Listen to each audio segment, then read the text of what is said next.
કેમ છો વિદ્યાર્થી મિત્રો, મજામાં ને? ચલો આજે આપનો ટોપિક છે કે વાસ્તવિક સંખ્યાનું સંખ્યા રેખા ઉપર નિરૂપણ. હવે વાસ્તવિક સંખ્યા એટલે તેમાં કઈ સંખ્યાઓનો સમાવેશ થશે, કેવા પ્રકારની? વાસ્તવિક યાદ કરો જોઈએ.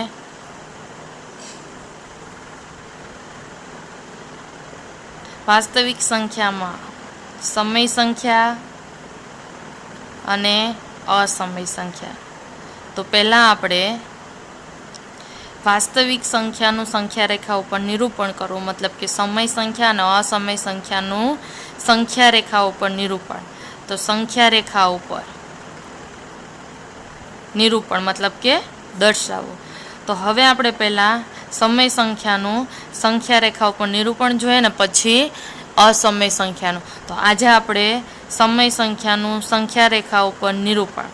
સમય સંખ્યામાં પ્રાકૃતિક,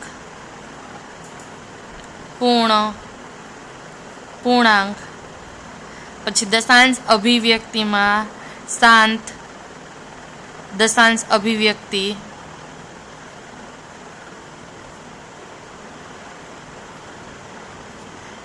અનંત, આવૃત, દશાંશ અભિવ્યક્તિ, આવા પ્રકારની સંખ્યાઓ જેને આપણે સમય સંખ્યા કહે છે. હવે આગળના ધોરણની અંદર મતલબ કે 6, 7 અને 8ની અંદર પ્રાકૃતિક સંખ્યા, પૂર્ણ સંખ્યા, પૂર્ણાંક સંખ્યાનું સંખ્યા રેખા ઉપર નિરૂપણ જોયું છે. હવે આપણે 9thની અંદર જોવાનું છે શાંત દશાંશ અભિવ્યક્તિ અને અનંત આવૃત દશાંશ અભિવ્યક્તિનું સંખ્યા રેખા ઉપર નિરૂપણ. તો પહેલાં શાંતનું જોઈએ. તો આજનો આપણો ટોપિક છે સમય સંખ્યા, વાસ્તવિક સંખ્યાનું સંખ્યા રેખા ઉપર નિરૂપણ. એટલે તમને આપેલી હશે સંખ્યા શાંત દશાંશ અભિવ્યક્તિ પ્રકારની. કેવા પ્રકારની આપેલી હોય? સંખ્યા જ આપેલી હોય છે, કોઈ પ્રકાર ચોખવટ કરેલો નહીં હોય. તો સંખ્યા આપી અને તમારે ઓળખવાનું રહેશે કે સંખ્યા છે કેવા પ્રકારની છે. તો અહીંયા આપણે જ્યારે એ સંખ્યા છે એ શાંત દશાંશ અભિવ્યક્તિ પ્રકારની હોય ત્યારે એને સંખ્યા રેખા ઉપર કઈ રીતે દર્શાવવું તે રીત જોઈએ આપણે. તો એક ઉદાહરણ જોઈએ આપણે અહીંયા કે કઈ રીતના દર્શાવવું, રીત જોઈએ એના માટેની. તો એક સંખ્યા છે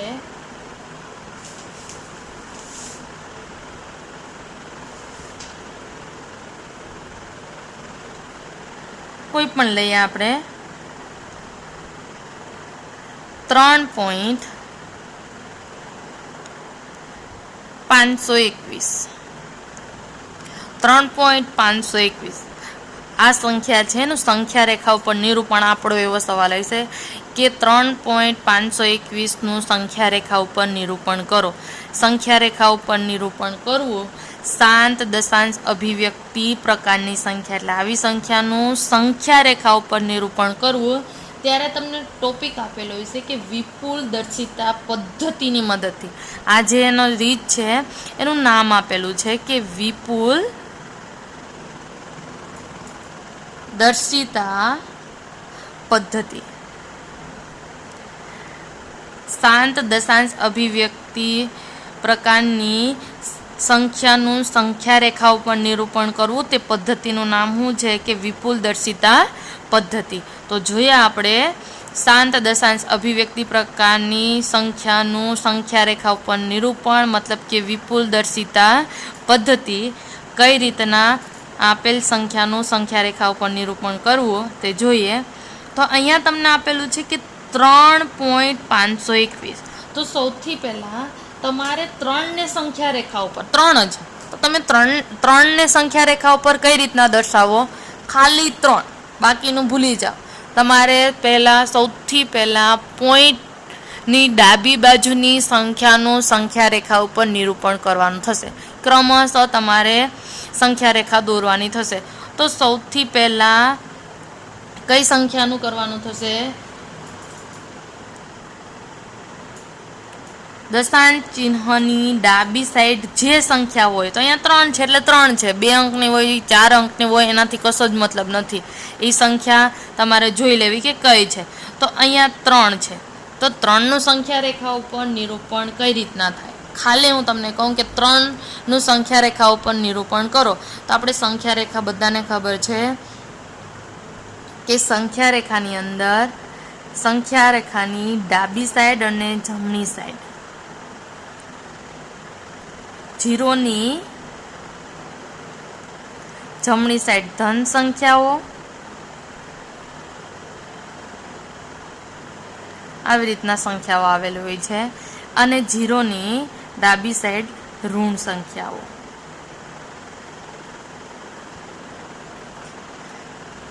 આ રીતના હવે આ સંખ્યા રેખા છે. હવે આને સંખ્યા રેખાની અંદર તમારે દર્શાવવાનું છે 3નું નિરૂપણ. તો 3 ક્યાં છે? 3નું નિરૂપણ થઈ ગયું.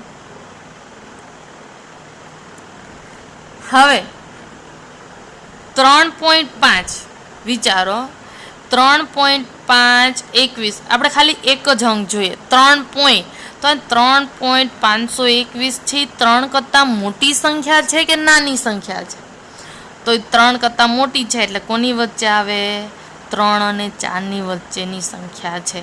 અહીંયા તમને જે સંખ્યા આપેલી છે 3.521 એ 3થી મોટી સંખ્યા અને 4થી નાની સંખ્યા. 3થી મોટી અને 4થી નાની સંખ્યા. ક્લિયર? તો આ કોની વચ્ચેની સંખ્યા છે? 3 અને 4 વચ્ચેની સંખ્યા છે. તો 3 અને 4 વચ્ચેની સંખ્યા. હવે તમને એ ખબર હોવી જોઈએ કે 3 અને 4 વચ્ચેની પોઈન્ટવાળી સંખ્યા કેમ લખે? તો આપણને બધાને એ સંખ્યા રેખા દોરતા આવડે છે કે 3 અને 4 વચ્ચેની સંખ્યાઓ, ખાલી 3 અને 4, તો 3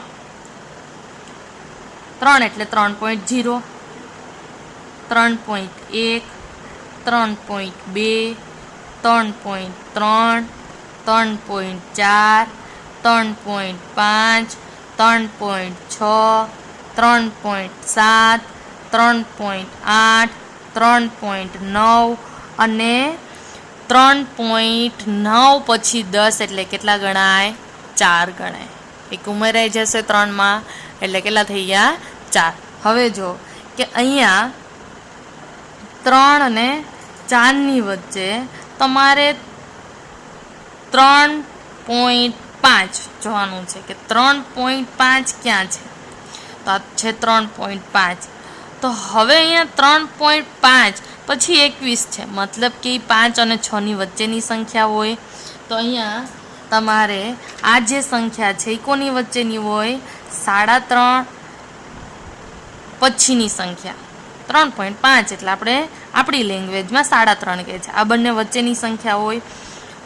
હવે તો હજુ આપણને 3.521 મળ્યા નથી. તો આની વચ્ચે 3.5 અને 3.6 વચ્ચેની સંખ્યા, તો 3.5 અને 3.6 વચ્ચેની સંખ્યા રેખા 3.5. તો તમને બધાને ખબર છે કે 3.5 એટલે આપણે 3.50 કહીએ છીએ. 5 એટલે 50 ગણાય છે. તો 3.50, 3.51, 3.52, 3.53, 3.54, 3.55, 3.56, 3.57, 3.58, 3.59 અને 3.60. 60 એટલે કેટલા ગણાશે? 3.60, જેને આપણે 6 કહે છે. તો થઈ ગયો હવે આ 5 અને 6 એટલે 3.5 અને 3.6 વચ્ચેની સંખ્યાઓ. એમાં આપણે જોવાનું છે કે 3.52, તો 3.52 તો 52 થી મોટી સંખ્યા છે એટલે કોની વચ્ચે હોય? 52 અને 53ની વચ્ચે. આની વચ્ચેની સંખ્યા. તો હવે એની વચ્ચેની સંખ્યા રેખા જોઈએ. તો એની વચ્ચેની સંખ્યા રેખા દોરીએ અહીંયા. મોબાઈલની સ્ક્રીન પ્રમાણ નાની હોવાથી અહીંયા તમારે થોડું ખીચડા જેવું લાગશે, એટલે તમારે બુકની અંદર વ્યવસ્થિત દોરવાની રહેશે. તો હવે 3.52 ને 3.53 વચ્ચેની સંખ્યા છે. હવે 3.52 અને 3.53 વચ્ચેની સંખ્યા રેખા જો તો 3.52 એટલે 3.520 ગણાય. 52 એટલે બધા જ વિદ્યાર્થીઓને ખબર છે કે પોઈન્ટ પછી તમે તમારી રીતે પાછળ 0 લગાડી શકો.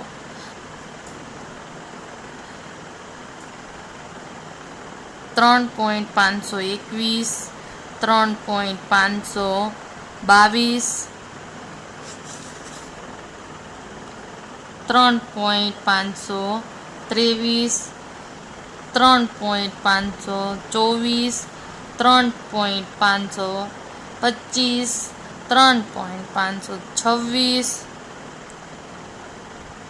3.526, 3.527, 3.528, 3.529 અને 3.530 એટલે 53 થઈ ગયું. તો આ મળી ગયો આપણને 3.52 અને 53 વચ્ચેની સંખ્યા રેખા. હવે એની વચ્ચેની જે સંખ્યા રેખા છે એમાં આપણે જોવાનું છે 521.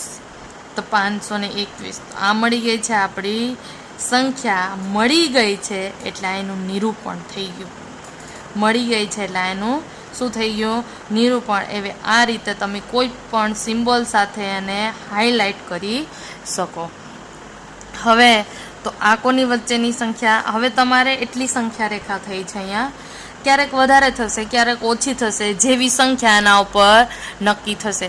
તો અહીંયા સૌથી પહેલાં એ જોવાનું રહેશે કે તમને આ જે શાંત દશાંશ અભિવ્યક્તિ પ્રકારની જે સંખ્યા આપેલી છે એ કઈ પૂર્ણાંક સંખ્યા વચ્ચેની સંખ્યા છે. તો કઈ પૂર્ણાંક સંખ્યા વચ્ચેની? તો પૂર્ણાંક એટલે આપણે પોઈન્ટની ડાબી સાઈડ જે સંખ્યા રહેલી છે એના ઉપરથી નક્કી કરીએ. તો ડાબી સાઈડ 3 છે, 3 પોઈન્ટ છે એટલે 3થી મોટી અને 3 પછી 4, 4થી નાની સંખ્યા હોય તો 3 અને 4 વચ્ચેની સંખ્યા છે.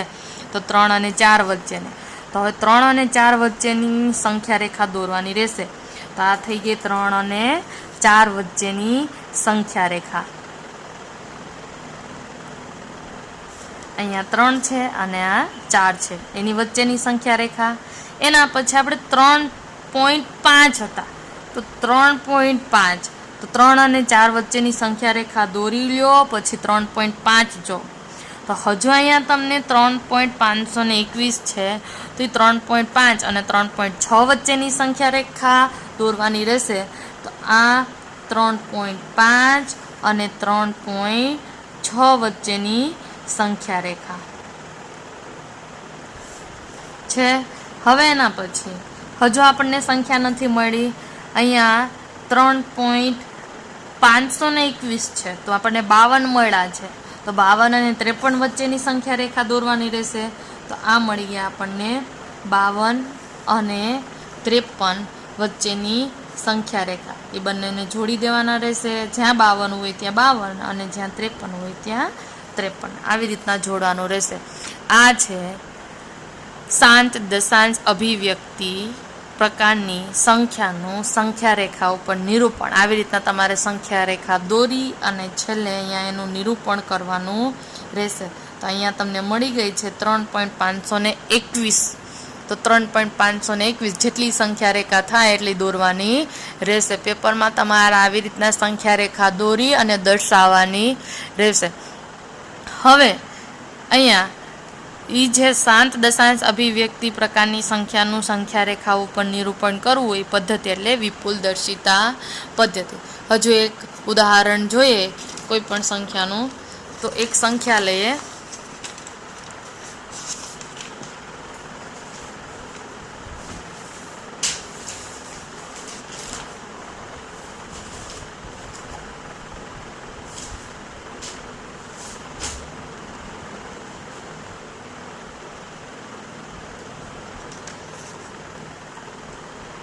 ઉદાહરણો જો એકાદું જોઈ લઈએ જેથી કરીને તમને ક્લિયરી સમજાઈ જાય. એક સંખ્યા લઈએ. સંખ્યા છે 5.342. વિપુલ દર્શિતા પદ્ધતિનો ઉપયોગ કરીને સંખ્યા રેખા ઉપર દર્શાવો. વિપુલ દર્શિતા પદ્ધતિનો ઉપયોગ કરીને, તો વિપુલ દર્શિતા પદ્ધતિનો ઉપયોગ કરીને સંખ્યા રેખા ઉપર દર્શાવવાનું છે 5.342. 5.342 કઈ પૂર્ણાંક સંખ્યા વચ્ચેની સંખ્યા છે? તો આ 5 કરતાં મોટી છે, તો 5 અને 6 વચ્ચેની. કોની વચ્ચેની છે? 5 અને 6 વચ્ચેની. એ તમારે થિંકિંગ કરવાનું છે, અહીંયા દર્શાવવાનું નથી. તો 5.6 વચ્ચેની હોવાથી તો પહેલાં આપણે 5 અને 6 આવે એવી એક સંખ્યા રેખા દોરવાની રહેશે. સંખ્યા રેખા દોરવાની કે જેની અંદર 5 અને 6 0 દર્શાવી, અને અહીંયા ઋણ સંખ્યાનું કાંઈ કામ નથી, પણ તમારે એકાદી તો દર્શાવવાની રહેશે જ. આવી રીતના દર્શાવવાનું રહેશે. પછી 1, 2, 3, 4, 5, 6. હવે આપણે 5 અને 6 વચ્ચેની જોશે. 5 અને 6 તો એનાથી વધારે તમારે જેટલું દર્શાવો એટલું દર્શાવી શકો. તો અહીંયા તમને એ ખબર પડી ગઈ છે કે 5.342 એ કઈ સંખ્યા વચ્ચેની છે? 5 અને 6 વચ્ચે. તો હવે અહીંયા હજુ તમારે 5 અને 6 વચ્ચેની સંખ્યા રેખા દોરવાની થશે. તો 5 અને 6 વચ્ચેની સંખ્યા રેખા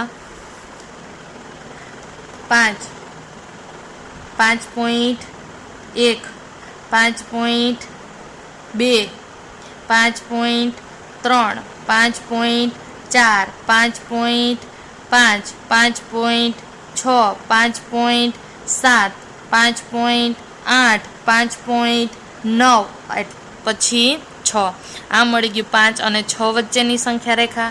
પણ અહીંયા આપણે 5.3 એટલે 3 એટલે અહીંયા લેવાના છે 34 ને અહીંયા છે 30. તો 30 અને 40 વચ્ચે આવે છે. તો હજુ 30 અને 40 વચ્ચેની સંખ્યા રેખા 5.30 અને 5.40. 3 એટલે 30 અને 4 એટલે 40 વચ્ચેની સંખ્યા રેખા. એટલે 5.30, 5.31, 5.32, 5.33, 5.34, 5.35, 5.36, 5.37, 5.38, 5.39 અને 5.40. 4 જે લખો તે. આ મળી ગયું 5.3 અને 5.4 વચ્ચેની સંખ્યા રેખા. હજુ અહીંયા તમને 342 જોઈએ છે. હવે અહીંયા તો 34 અને 35 વચ્ચેની સંખ્યા રેખા.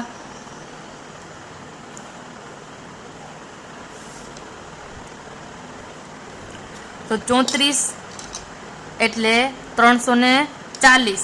તો 5.340. 40 પછી 41, 341, 5.342, 5.343, 5.344, 5.345, 5.346, 5.347, 5.348, 5.349 અને 5.350. એટલે 34 અને 35 વચ્ચેનું. હવે 1 by 1 દર્શાવીએ કે અહીંયા બીજી જે સંખ્યા રેખા છે એ કઈ સંખ્યા વચ્ચેની છે? 5 અને 6 વચ્ચેની. તો 5 અને 6 વચ્ચેની. તો 5 5 ને જોડો અને 6 6 ને જોડો. 5 5 ને અને 6 6 ને મળી ગઈ છે સંખ્યા રેખા. હવે એના પછીની જે ત્રીજી સંખ્યા રેખા છે કોની વચ્ચેની છે? 5.30 અને 5.40. એટલે 3 અને 4 વચ્ચેની. 3 3 અને 4 4 ને જોડવાના રહેશે.